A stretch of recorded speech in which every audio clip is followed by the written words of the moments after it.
Hello, welcome to easy class by മൂസിയയിലേക്ക് എല്ലാവർക്കും സ്വാഗതം. ഞാൻ ഇന്ന് നോക്കുന്നത് കാലിക്കറ്റ് യൂണിവേഴ്സിറ്റിൻ്റെ സെക്കൻഡ് സെമ്മായ MDC സബ്ജക്റ്റ് ആയിക്കാണ്ടില്ല ഡിജിറ്റൽ എക്കണോമിയാണ്. അപ്പോൾ അതിൽ ഒന്നാമത്തെ മൊഡ്യൂളിലെ ഫൗണ്ടേഷൻസ് ഓഫ് ഡിജിറ്റൽ എക്കണോമിയിലെ ക്വസ്റ്റ്യൻ ആൻസർ ആണ് നോക്കുന്നത്. അപ്പോൾ ഫസ്റ്റത്തെ മൊഡ്യൂളിൽ ക്വസ്റ്റ്യൻ ആൻസർ ഒക്കെ നമ്മൾ നോക്കുന്നുണ്ട്. പിന്നെ അതേപോലെ എക്സാമിന് വരാൻ ചാൻസ് ഇല്ല, ഇമ്പോർട്ടൻ്റ് ആയിക്കാണ്ടില്ല ക്വസ്റ്റ്യൻ ആൻസർ വേറെ ചെയ്യുന്നതാണ് കേട്ടോ. ഇനി നമുക്ക് നോക്കാം. അപ്പോൾ ഫസ്റ്റ് നോക്കുന്നത് ഷോർട്ട് ടൈപ്പ് ക്വസ്റ്റ്യൻസ് ആണ്. അപ്പോൾ അതിൽ ഒന്നാമത്തെ ക്വസ്റ്റ്യൻ ആണ്, എന്താണ് ഡിജിറ്റൽ എക്കണോമി? ഇതൊരു ഇമ്പോർട്ടൻറ്റ് ക്വസ്റ്റ്യൻ ആണ് കേട്ടോ. എന്തായാലും എക്സാമിന് അതെന്തായാലും ചോദിക്കും, എന്താണ് ഡിജിറ്റൽ എക്കണോമി എന്നത്.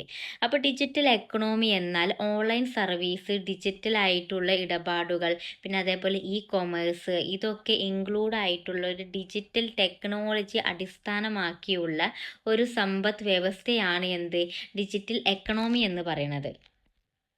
ഇനി രണ്ടാമത്തെ ക്വസ്റ്റ്യൻ ആണ്, എന്താണ് പേഴ്സണൽ കമ്പ്യൂട്ടേഴ്സ് അല്ലെങ്കിൽ PCS? അതായത് അപ്പോൾ ഓരോ ആളുകൾക്ക് ഉപയോഗിക്കാൻ പറ്റുന്ന തരത്തിലുള്ള ചെറുതും വെയിറ്റ് കുറഞ്ഞതുമായ കമ്പ്യൂട്ടറുകളാണ് എന്ത് പേഴ്സണൽ കമ്പ്യൂട്ടർ എന്ന് പറയുന്നത്. അപ്പോൾ ഇതിന് മെയിൻ ആയിക്കാണ് സെൻട്രൽ പ്രൊസസ്സർ, പിന്നെ മെമ്മറി, പിന്നെ സ്റ്റോറേജ്, അപ്പോൾ എന്നിവയൊക്കെയാണ് ഇതിൽ ഇൻക്ലൂഡഡ് ആയിരിക്കുന്നത്. ഇനി നമുക്ക് മൂന്നാമത്തെ ക്വസ്റ്റ്യൻ ആണ്, എന്താണ് ആർപ്പാനെറ്റ്? അതായത് ഈ ഒരു ആർപ്പാനെറ്റ് എന്നാൽ ഇൻ്റർനെറ്റിൻ്റെ പകരം ആദ്യമായി ഉണ്ടായതാണ് കേട്ടോ. 1960 US പ്രതിരോധ വകുപ്പാണ് ഡെവലപ്പ് ചെയ്തത്. ഇത് ഉണ്ടാക്കിയത് മെയിനായിട്ട് ഗവേഷണത്തിനും അതേപോലെ കമ്മ്യൂണിക്കേഷനും വേണ്ടിയാണ് ആർപ്പാനെറ്റ് പണ്ട് കാലത്ത് ഉണ്ടാക്കിയത്. അതിൻ്റെ ശേഷമാണ് നമ്മളുടെ ഇപ്പം കാണുന്ന ഇൻ്റർനെറ്റിലൊക്കെ വന്നത്. ഇനി എന്താണ് നാലാമത്തെ ക്വസ്റ്റ്യൻ ആണ്, എന്താണ് കൊമേഴ്സ്? കാരണം എല്ലാവർക്കും കൊമേഴ്സ് എന്താണ് അറിയാം, എന്നാലും എവിടെ എന്താണെന്ന് പറയാം. The buying and selling of goods and service over the internet ആണ്. അതായത് ഒരു ഇൻ്റർനെറ്റിലൂടെ goods and service buy and sell ചെയ്യാൻ വേണ്ടി ഹെൽപ്പ് ചെയ്യുന്നതാണ് കൊമേഴ്സ് എന്ന് പറയുന്നത്. ഇനി അഞ്ചാമത്തെ ക്വസ്റ്റ്യൻ ആണ്, എന്താണ് ഡോട്ട് കോം ബൂം? അതായത് 1990കളുടെ അവസാനത്തിലും 2000ത്തിൻ്റെ തുടക്കത്തിലും ഇൻ്റർനെറ്റ് ബേസ് ആയിക്കാണ്ടിലെ കമ്പനികളുടെ വേഗത്തിലുള്ള വളർച്ച അടയാളപ്പെടുത്തിയ ഒരു കാലഘട്ടമാണ് എന്ത് ഡോട്ട് കോം ബൂം എന്ന് പറയുന്നത്. അപ്പോൾ ഡോട്ട് കോം ബൂം എന്ന് പറയുന്നത് അപ്പം 2000ത്തിൻ്റെ ആ തുടക്കത്തിലൊക്കെയാണ് നല്ല അറിയപ്പെട്ട് വന്നത്. അതിന് ശേഷമാണ് നമ്മുടെ ഇൻ്റർനെറ്റൊക്കെ എന്തായത് നല്ല സ്പീഡ് കൂടുന്ന ലെവലിലേക്ക് എത്തിയത്. ഇനി എന്താണ് ഡിജിറ്റൽ സർവീസസ് എന്ന് നോക്കാം. അതായത് എന്തൊക്കെയാണ് ഇൻ്റർനെറ്റിലൂടെ നമുക്ക് സർവീസസ് കിട്ടുന്നത്. അപ്പോൾ ഓൺലൈൻ പ്ലാറ്റ്ഫോമുകൾ, പിന്നെ ക്ലൗഡ് സർവീസസ്, പിന്നെ സ്ട്രീമിങ്, പിന്നെ ഡിജിറ്റൽ മീഡിയ.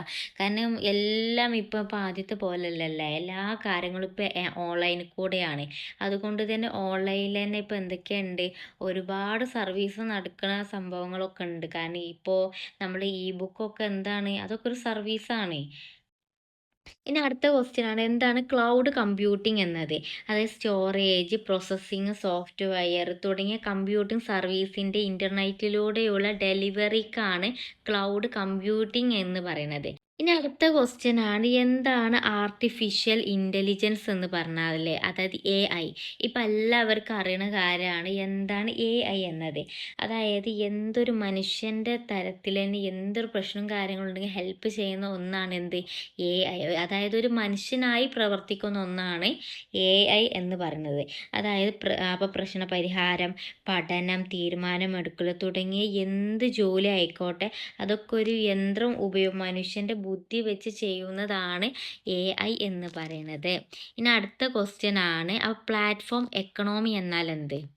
അതായത് പ്രൊഡ്യൂസേഴ്സും അതേപോലെ കസ്റ്റമേഴ്സിനും തമ്മിൽ ബന്ധിപ്പിക്കുന്ന ഒരു സാമ്പത്തിക വ്യവസ്ഥയാണ് അപ്പം പ്ലാറ്റ്ഫോം എക്കണോമി എന്ന് പറയുന്നത്.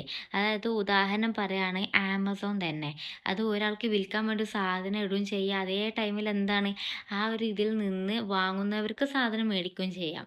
അപ്പോൾ രണ്ടും തമ്മിൽ എന്താണ് ബിസിനസ്സുകളാണ് അവിടെ നടക്കുന്നത്. അങ്ങനത്തെ പ്ലാറ്റ്ഫോമുകളെയാണ് പ്ലാറ്റ്ഫോം എക്കണോമി എന്ന് പറയുന്നത്. അപ്പോൾ ഉദാഹരണം എന്താണ്, ആമസോൺ ആണ്.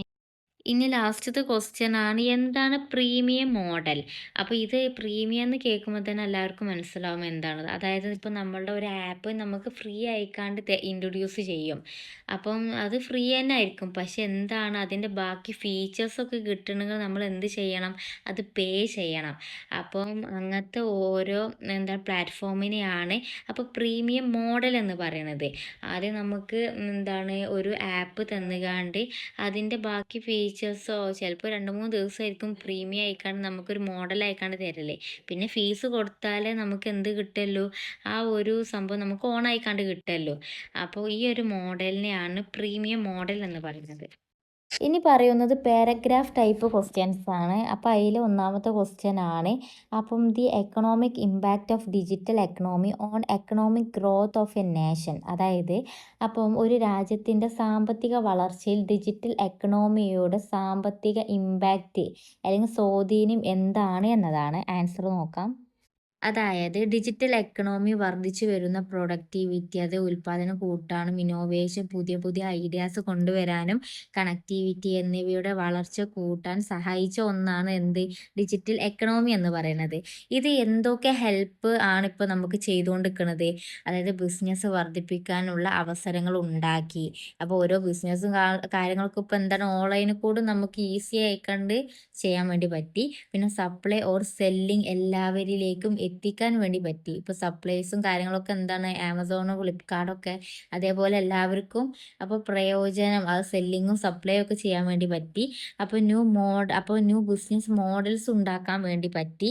പിന്നെ തൊഴിലവസരങ്ങൾ വർദ്ധിപ്പിക്കുന്നതിനും സംരംഭകത്വത്തെ പ്രോത്സാഹിപ്പിക്കുന്നതിനും സേവന വിതരണം മെച്ചപ്പെടുത്തുന്നതിനും സർക്കാരുകൾക്കും വ്യവസായങ്ങൾക്കും ഡിജിറ്റൽ പ്ലാറ്റ്ഫോമുകൾ അപ്പോൾ ഹെൽപ്പ് ചെയ്യുന്ന ഒന്നാണ് ഡിജിറ്റൽ എക്കണോമി എന്ന് പറയുന്നത്. ഇനി 12ാമത്തെ ക്വസ്റ്റ്യൻ ആണ്, ഡിജിറ്റൽ എക്കണോമിയുടെ ഡിഫറെൻ്റ് ആയിക്കാണ്ട് ഡെഫിനിഷൻസ് ഏതൊക്കെയാണ് എന്നതാണ്. ഇവിടെ മെയിൻ ആയിക്കാണ്ട് 3 ഡെഫിനിഷൻസ് ആണ് നോക്കുന്നത്. നമുക്ക് വിശദീകരിച്ച് നോക്കാം. അപ്പോൾ മെയിൻ ആയിക്കാണ്ടുള്ള ഡെഫിനിഷൻ ആണ് OECD ഡെഫിനിഷൻ.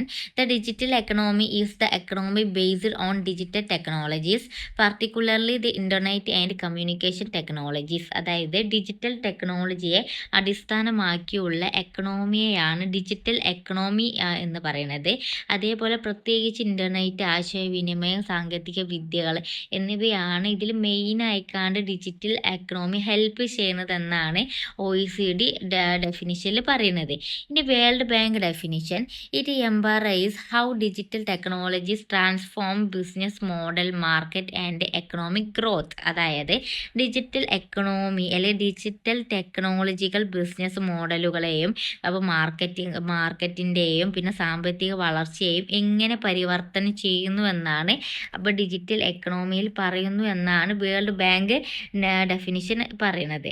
പിന്നെ ഇനി 3ാമത്തെ ഡെഫിനിഷനാണ് യൂറോപ്യൻ യൂണിയൻ അപ്പോൾ ഡെഫിനിഷനാണ്, it is the economy that relies on digital platforms and network for translations, communication and production.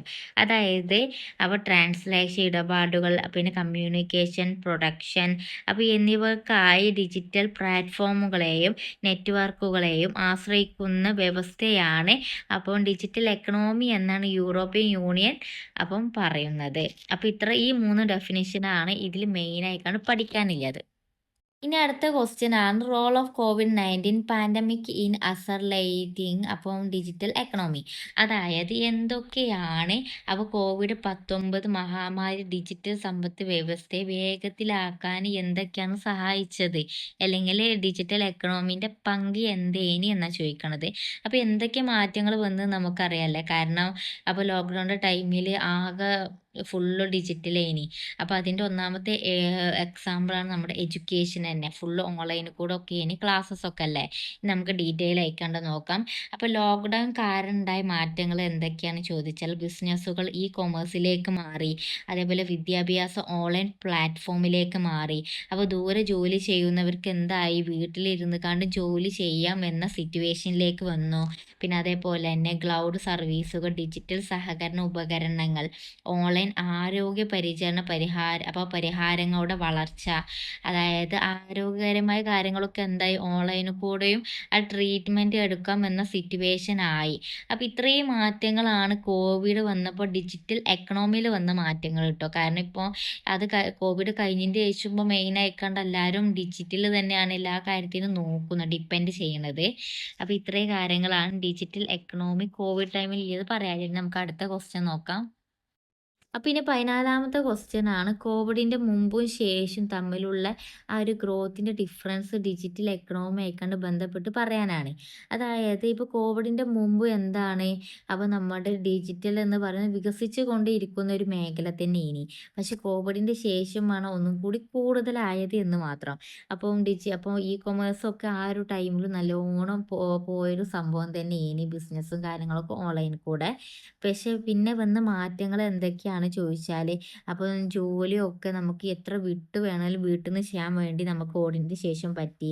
ഈ ലേണിങ്, പിന്നെ ടെലിമെഡിസിൻസ്, അതായത് ഇപ്പോൾ നമ്മൾ ഡോക്ടറെ അടുത്ത് പോയാൽ മാത്രമേ നമുക്ക് ട്രീറ്റ്മെൻറ്റ് കിട്ടുന്ന സിറ്റുവേഷൻ ഇനി കോവിഡിൻ്റെ മുമ്പ്.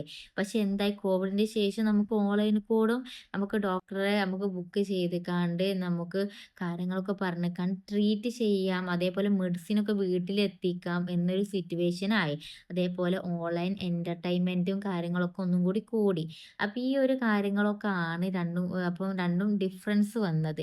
പക്ഷേ അപ്പോൾ ആദ്യം കോവിഡിൻ്റെ മുമ്പും നല്ല വികസിച്ചു കൊണ്ടിരിക്കുന്ന ഒന്ന് തന്നെയാണ് കേട്ടോ ഡിജിറ്റൽ. പക്ഷേ കോവിഡിൻ്റെ ശേഷമാണ് ഒന്നും കൂടി സ്ട്രോങ് ആയിക്കണ്ട് എല്ലാവരിലേക്കും ഡിജിറ്റൽ എന്താണ്, അപ്പോൾ ഇങ്ങനെയൊക്കെ യൂസ്ഫുൾ ആണ് ഒക്കെ എത്തിയത് കേട്ടോ. എന്തായാലും 5 മാർക്കിന് ഈ കോവിഡുമായിക്കാണ്ട് ബന്ധപ്പെട്ടുകാണ്ട് ഒരു ക്വസ്റ്റ്യൻ നിങ്ങൾക്ക് എന്തായാലും ഉണ്ടാവും ട്ടോ എക്സാമിന്. അതുകൊണ്ട് ഇങ്ങനത്തെ ചെറിയ ചെറിയ പോയിന്റുകൾ നിങ്ങൾ നോക്കി വെക്കണം, നല്ലതാണ്. കാരണം എല്ലാം ഏകദേശം ഒരേ പോയിന്റാണ്. അപ്പോൾ നിങ്ങൾ കുറച്ച് പോയിന്റ് നോക്കി വെച്ചാൽ കുറച്ചുകൂടി യൂസ്ഫുൾ ആവും ആ ഒരു ടൈമിൽ എക്സാമിന് എഴുതാൻ കേട്ടോ. ഇനി അടുത്ത ക്വസ്റ്റ്യൻ ആണ് impact of digital economy on production. അതായത് പ്രൊഡക്ഷൻ ഡിജിറ്റൽ എക്കണോമിയുടെ സ്വാധീനം എന്താണ് എന്നതാണ്. അപ്പോൾ വരുന്നതാണ് എൻഹാൻസ് ബിസിനസ് പ്രോസസ്സ്, അതായത് മെച്ചപ്പെടുത്തിയ ബിസിനസ് പ്രക്രിയകൾ, പിന്നെ ഡാറ്റ ഡ്രൈവിൻ, അപ്പോൾ ഡിസിഷൻ മേക്കിംഗ്, അപ്പോൾ ഡാറ്റ അധിഷ്ഠിതമായ തീരുമാനമെടുക്കൽ, പിന്നെ സപ്ലൈ ചെയിൻ ആൻഡ് ലോജിസ്റ്റിക്സ്, പിന്നെ ഇ കോമേഴ്സ് എഫിഷ്യൻസി, പിന്നെ റിമോട്ട് വർക്ക് ആൻഡ് കൊളാബറേഷൻ, അതായത് റിമോട്ട് ജോലിയും സഹകരണവും. ഇതൊക്കെ നിങ്ങൾക്ക് വിശദീകരിച്ച് എഴുതാനില്ല കേട്ടോ, ഞാൻ ജസ്റ്റ് ഷോർട്ടായി കണ്ടതിൽ കൊടുത്തു എന്ന് മാത്രം. ഇനി അടുത്ത ക്വസ്റ്റ്യൻ ആണ് explain the components of endogenous growth theory. അതായത് എൻഡോജീനിയസിൻ്റെ ഗ്രോത്ത് തിയറി, അതിൽ എന്തൊക്കെ ഘട്ടങ്ങളാണെന്ന് വിശദീകരിക്കാനാണ്. അതായത് എക്കണോമിക് ഗ്രോത്തിനെ പ്രധാനമായും ഇൻറ്റർണൽ ഫാക്ടേഴ്സ് ആയിക്കാണ്ടില്ല ഇന്നോവേഷൻ, പിന്നെ ഹ്യൂമൻ ക്യാപിറ്റൽ, അതേപോലെ നോളേജ് എന്നിവയാണ് പ്രധാനമായിക്കാണ്ട് എൻഡോജീനിയസ് ഗ്രോത്ത് തിയറിയിൽ അപ്പോൾ സൂചിപ്പിക്കുന്നത്. അപ്പോൾ പ്രധാന ഘട്ടങ്ങൾ ഏതൊക്കെയാണെന്ന് നോക്കാം. അതിൽ ഒന്നാമത്തെ ടെക്നോളജിക്കൽ ഇന്നോവേഷൻ, പിന്നെ ഹ്യൂമൻ ക്യാപിറ്റൽ, പിന്നെ നോളേജ് സ്ലീലോ ഓവറാണ്. ബാക്കി ചാപ്റ്റേഴ്സ് ഒക്കെ ഞാൻ അടുത്ത വീഡിയോയിൽ അപ്ലോഡ് ചെയ്യുന്നതാണ്, പെട്ടെന്ന് ചെയ്യും. പിന്നെ അതേപോലെ തന്നെ നിങ്ങൾക്ക് ഈ ക്ലാസ് യൂസ്ഫുൾ ആണെങ്കിൽ എന്തായാലും സബ്സ്ക്രൈബ് ചെയ്യണം. എന്തായാലും ഞാൻ ഈ വീഡിയോസ് വിടുമ്പോൾ നിങ്ങൾക്ക് പെട്ടെന്ന് നോട്ടിഫിക്കേഷൻ ആയിക്കാണ്ട് കിട്ടല്ലോ കേട്ടോ. നിങ്ങൾക്കെല്ലാവർക്കും ക്ലാസ് യൂസ്ഫുൾ ആയി എന്ന് വിചാരിക്കണു.